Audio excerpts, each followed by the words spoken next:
Kenya Forest Service, Kenya National Commission on Human Rights and Kenya Forest Research Institute have all supported the Ministry of Environment and Forestry and UNDP on the Forest Carbon Partnership Facility REDD Plus Readiness project with the aim of increasing Kenya's forest cover to 10% and over.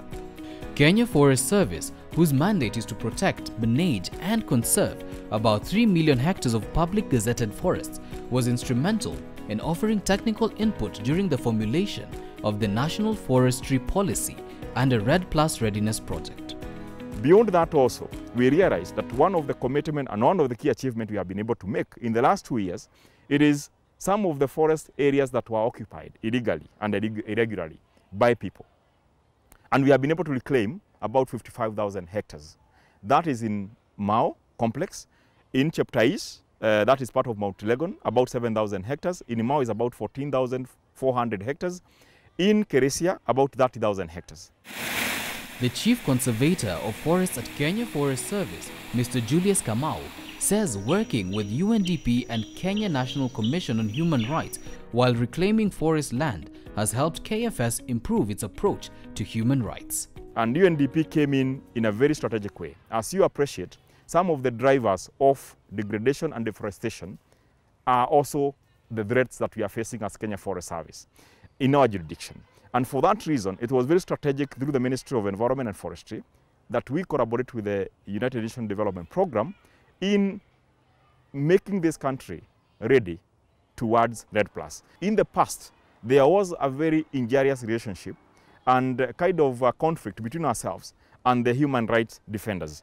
And they were perceiving our approach to reclaiming these areas as non-receptive or non-sensitive to human rights issues that come in terms of advancing our agenda at the same time defending their rights.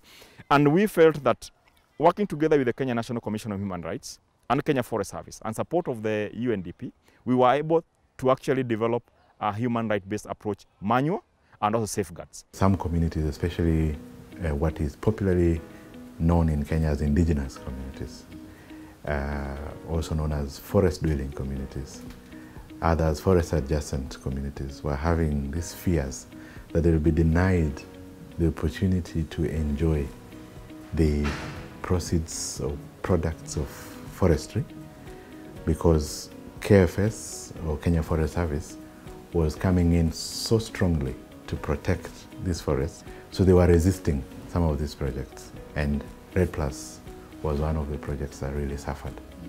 So we came in first to cushion the project, but also to assure the community that as an independent commission that is charged with promotion and protection of human rights, we are there to ensure that their rights are protected.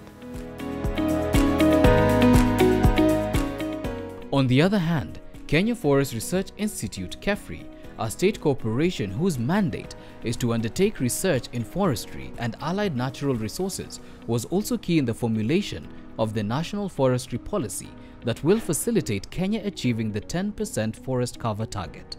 When they come to forest productivity, there are a lot of research that we are doing, and this research ranges from ensuring that we have proper seeds, we have the forests are managed well, proper silvicultural system, and also proper planting methods. Going to species site matching, because in this country we have a problem that people plant trees wherever they want, and you end up planting trees which will not survive in an area.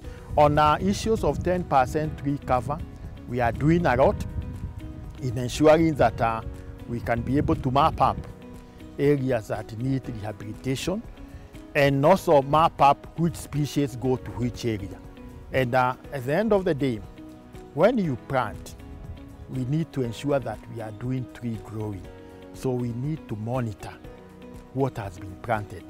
And we have come up with a KEFRI app, which is monitoring. And every time you plant trees, you can feed this information through your mobile phone, and it comes to KEFRI, a database, and we can be able to capture various stakeholders, how many trees are planted and how is it contributing to the 10% tree cover.